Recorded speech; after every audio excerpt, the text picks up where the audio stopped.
जय हिंद साथियों, सादर प्रणाम। मित्रों, आप सभी लोगों से हमें आज बात करना है। और जो पिछले समय में हमने दो पुस्तक का प्रकाशन किया, एक पुरुषार्थी नाम की पुस्तक और दूसरा शून्य से शिखर की यात्रा, हम हैं वतन के रखवाले नाम की पुस्तक। परंतु हम हैं वतन के रखवाले नाम की पुस्तक के बारे में हमें बताना आवश्यक भी है, और उन सभी साथियों को जिन लोगों ने इस महान मिशन में, इस विश्व रिकॉर्ड कार्यक्रम में सहयोग किया है, उन सभी साथियों को सम्मान इस पुस्तक में दिया गया है। सभी साथी प्रयास किया गया है कि इस पुस्तक को पढ़ें, जिससे उनको एक एक पुस्तक उपलब्ध कराया गया है। जिनके पास नहीं है वो पुस्तक ले सकते हैं। मित्रों, हम 2-3 सीरीज में इस पर बात करेंगे और चर्चा करेंगे कि कोई भी विश्व रिकॉर्ड, किसी भी प्रकार का जो महान कार्य या विश्व पटल पर जो भी कार्य किए जाते हैं, कितनी कठिनाइयां होती हैं, कितनी समस्याएं होती हैं। तो हम हैं वतन के रखवाले या शून्य से शिखर की यात्रा, जिस पुस्तक को अभी जल्द ही प्रकाशित किया गया है, उस पुस्तक पर हम थोड़ा सा प्रकाश डालेंगे। ये देखिए, ये पुस्तक है नेताजी सुभाष चंद्र बोस जी के सम्मान में एक महान अभियान जो चल रहा है, उस अभियान का एक साहित्यिक जो कार्य हो रहा है, जिससे हमारे जितने भी श्रेष्ठ जन हैं उन सभी लोगों को सम्मान मिल सके। इस पुस्तक की प्रस्तावना इस प्रकार है कि जीवन का अर्थ तभी सार्थक सिद्ध होता है जब जीवन किसी महान लक्ष्य के लिए समर्पित होता है। आप समझिए कि आपका जीवन ईश्वर ने दिया है। अगर आपके जीवन में कोई महान लक्ष्य नहीं है तो फिर आपके इस मानव योनि का कोई मतलब नहीं है। इस पुस्तक का जो प्रस्तावना का जो हेडिंग है, ये मेरी तरफ से। अब हम कहानी पर चलते हैं। विश्व का सबसे लंबा तिरंगा की कहानी कैसे शुरू हुई? यह कहानी गोरखपुर से प्रारंभ होती है, जहां विश्व का सबसे लंबा तिरंगा पहले 11 किलोमीटर बनाया गया था, फिर 13 किलोमीटर बनाया गया और उसके पश्चात 15 किलोमीटर 100 मीटर फैलाकर विश्व इतिहास में नाम दर्ज हुआ। साथ ही गोरखपुर की पावन धरती पर 30 दिसंबर 2020 को विश्व की सबसे लंबी देर तक 27 घंटे तक हवन करके विश्व रिकॉर्ड बनाया गया। उसके पश्चात सिद्धार्थनगर जिले में 23 जनवरी 2021 को 15 किलोमीटर 100 मीटर लंबा तिरंगा फैला करके विश्व रिकॉर्ड बनाया गया। नेताजी सुभाष चंद्र बोस, भगत सिंह जैसे महान शहीदों को सम्मान दिया गया। इस पुस्तक को लिखने का 2 उद्देश्य था। पहला तो यह कि इस महान उद्देश्य की पूर्ति है तो जो भी स्वयं सेवी व्यक्तियों ने इसमें महान योगदान किया है, अपना योगदान किया है, उनके बारे में दुनिया जान सके।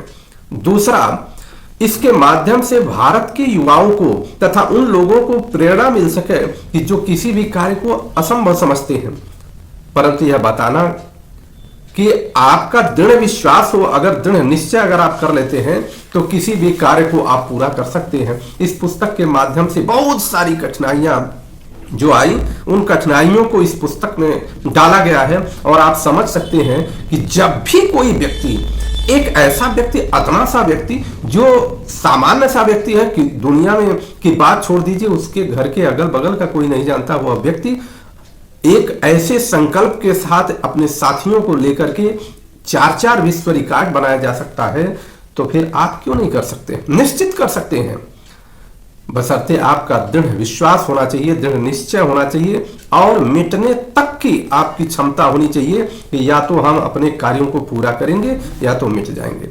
इस पुस्तक के माध्यम से हम उन सभी सहयोगियों को धन्यवाद देते हैं जिन्होंने इस महान मिशन को पूरा करने में के लिए अपना थोड़ा सा समय भी योगदान किया है।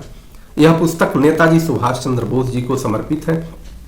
अब नेताजी सुभाष चंद्र बोस जी को ही क्यों समर्पित है? क्योंकि उनसे बढ़िया इस राष्ट्र के लिए चिंतन करने वाला कौन हो सकता है? नेताजी सुभाष चंद्र बोस, भगत सिंह, राजगुरु, सुखदेव, अशफाकुल्लाह खान, ऐसे पंडित राम प्रसाद बिस्मिल, चंद्रशेखर आजाद जैसे महान वीरों ने जो देश को आजाद कराया, उनको ही समर्पित किया जा सकता है। और इस विश्व के सबसे लंबे तिरंगे समिति की एक सबसे अच्छाई क्या है कि यह शहीदों के जन्मदिवस या श्रद्धांजलि पर ही तिरंगा फैलाया जाता है या हवन होता है।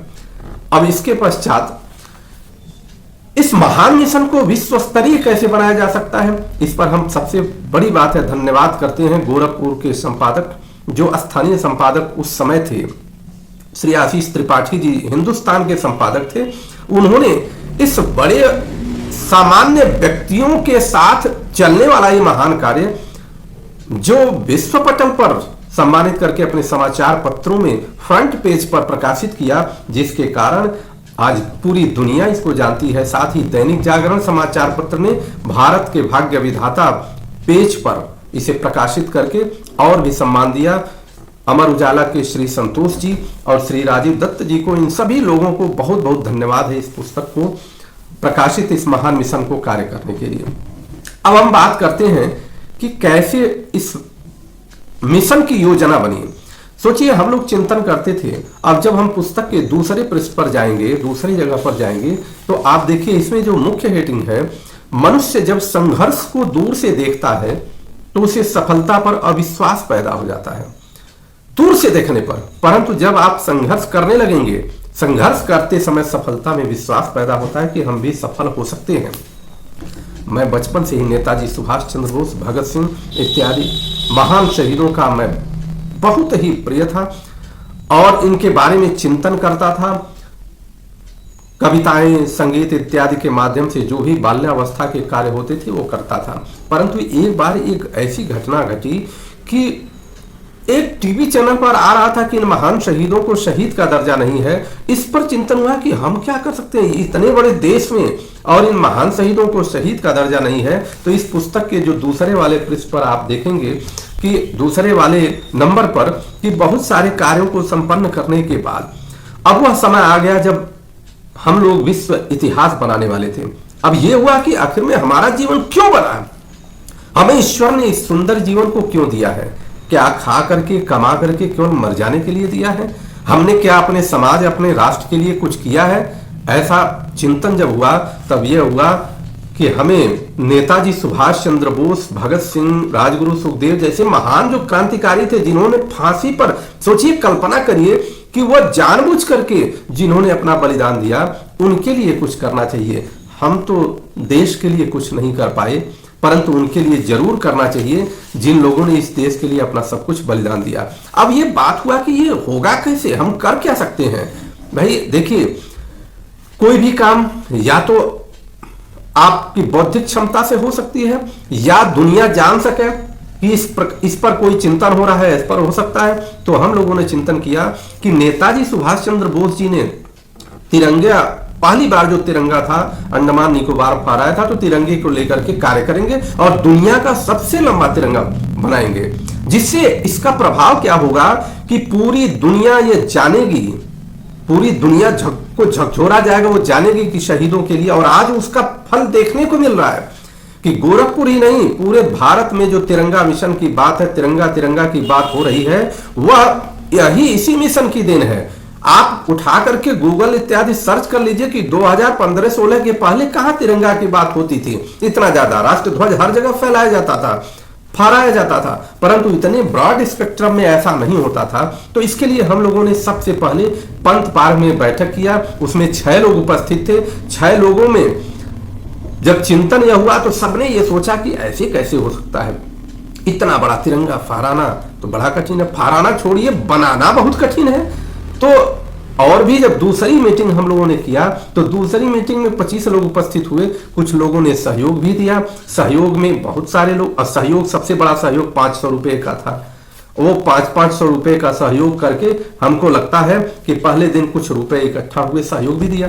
लेकिन काम इतना बड़ा था, इस कार्य को पूरा करने के लिए इतने धन की से कुछ नहीं होने वाला था। इसलिए हम लोगों ने लगातार अभियान शुरू कर दिया और पैसे जो जुटे, धीरे धीरे जब लोगों से मिलना प्रारंभ किया तो लुधियाना से हम लोगों ने एक कारीगर बुलाया और लुधियाना के एक कारीगर ने अपने साथ एक और कारीगर लाया और पावर मशीन लाया।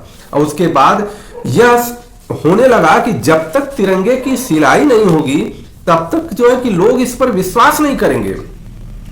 कारण कि लोग कहेंगे, जब कहा जाता था किसी से कि 11 किलोमीटर लंबा तिरंगा होगा, 8 कुंटल का होगा, तो लोग कल्पना समझते थे, इसको लोग समझते थे कि मजाक कर रहे हैं।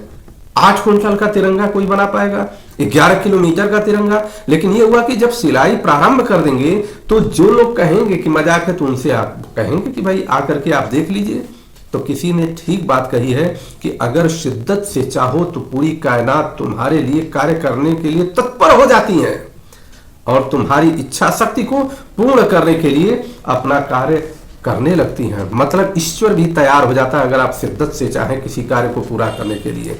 हुआ भी, तिरंगे की सिलाई प्रारंभ हो गई और प्रारंभ होने के पश्चात जब हम लोग आगे बढ़े तो एक सबसे बड़ी बात है कि तिरंगा का निर्माण हो जाना और सिलाई के लिए छोटा मोटा तो काम था नहीं, कई लाख रुपए की आवश्यकता थी और इसी में कई लोगों ने धोखा देना भी प्रारंभ कर दिया। कुछ ऐसे भी लोग थे जो वो समझे थे कि तुरंत हम जुड़ेंगे और तुरंत हमें सफलता मिलेगी, नाम हो जाएगा, काम, हम स्टार बन जाएंगे। लेकिन स्टार ईश्वर तो परीक्षा लेता ही है और उस परीक्षा में यही हुआ कि सबसे पहली बात है कि धोखा मिलना प्रारंभ हुआ। और धोखा कैसे मिला कि एक व्यक्ति थे पांडे जी, जिनको यह कोषाध्यक्ष बनाया गया था और कोषाध्यक्ष बनने के बाद उन्होंने पूरा कोष ही लेकर के अपना रफू चक्कर होने के विचार कर लिया और उनको एक मोबाइल दिया गया था कि जो सोशल नेटवर्किंग या सोशल मीडिया पर संपर्क करने के लिए 8,000 10,000 का जो भी था वो मोबाइल सहित लेकर के फरार हो गए। अब हम लोगों के लिए एक समस्या यह थी कि या तो उनके खिलाफ FIR किया जाए, तो FIR करने से ये होता कि अगर पेपर में ये चीज आता तो लोग ये जानते कि अभी तो ये बना ही नहीं और इन लोगों ने ये अपना काम शुरू कर दिया। तो इसलिए हम लोगों ने उसको ठंडे बस्ते में डालना ही भला समझा और दुर्भाग्य है कि आज पांडे जी वहीं के वहीं हैं, वह सड़े गले की तरह से हैं। और यह सौभाग्य है कि जो भी साथी हमारे साथ हम लोगों ने नेताजी सुभाष चंद्र बोस जी के लिए काम किया है वो साथी आज सिरमौर हैं। दुनिया के विश्व पटल पर आज पूरी दुनिया में सम्मान मिलता है। हमने देखा है, हम गए हैं नेपाल, दिल्ली गए, बॉम्बे गए, कर्नाटक की तरफ गए और जहां भी, यहां तक कि गोरखपुर में राज्यपाल महोदय जी आए थे, केरल के दंडी स्वामी जी थे, हर जगह मैंने देखा कि जहां भी विश्व के सबसे लंबे तिरंगे की बात होती है वहां सम्मान सबसे पहले मिलता है। और ये गौरव हम लोगों को नेताजी सुभाष चंद्र बोस उस तिरंगे से प्राप्त हुआ। तिरंगे की सिलाई प्रभात राय के मकान पर हुई और उसके पश्चात मकान पर ये प्रभात राय जी ने निःशुल्क व्यवस्था कर रखी थी, कोई किराया नहीं था, चाय पानी नाश्ते पानी की भी व्यवस्था थी। ऐसे ऐसे ईश्वर भी धीरे धीरे चीजों की सप्लाई कर रहे थे और सिलाई हुआ। उनका बहुत बहुत धन्यवाद है। साथ में हमारे साथ बहुत सारे लोग थे जिसमें वैद्य सुरेंद्र प्रसाद जी थे, राम नारायण पांडे जी थे, सुमन हिंदू जी थी, गीता जी थी और बहुत सारी महिलाएं भी जुड़ती गईं। लेकिन कुछ ही लोग ऐसे थे कि जिन लोगों ने इस कार्यक्रम को अपना अंतिम तक सहयोग दिया और आज तक दे रहे हैं और जो विश्व रिकॉर्ड बनने में जिनका सहयोग हुआ। अब कैसे कैसे सहयोग हुआ अगले एपिसोड में हम बात करेंगे कि किस प्रकार से किन लोगों ने सहयोग किया और किस तरह से यह दुनिया का सबसे लंबा तिरंगा बना और कैसे फहराया गया, किस प्रकार से 4-4 विश्व रिकॉर्ड बने, ये समिति के हौसले किस तरह से बुलंद हो गए कि 4-4 विश्व रिकॉर्ड के साथ साथ बहुत सारे कार्य लोगों ने किया। आप सभी लोगों को अगले एपिसोड में हम बताते हैं कि किस तरह से कार्य हुआ। इसको आप ज्यादा से ज्यादा लोगों तक पहुंचाइए, इस चैनल को सब्सक्राइब करिए जिससे हम आने वाले समय में बड़े अभियान और बड़े मिशन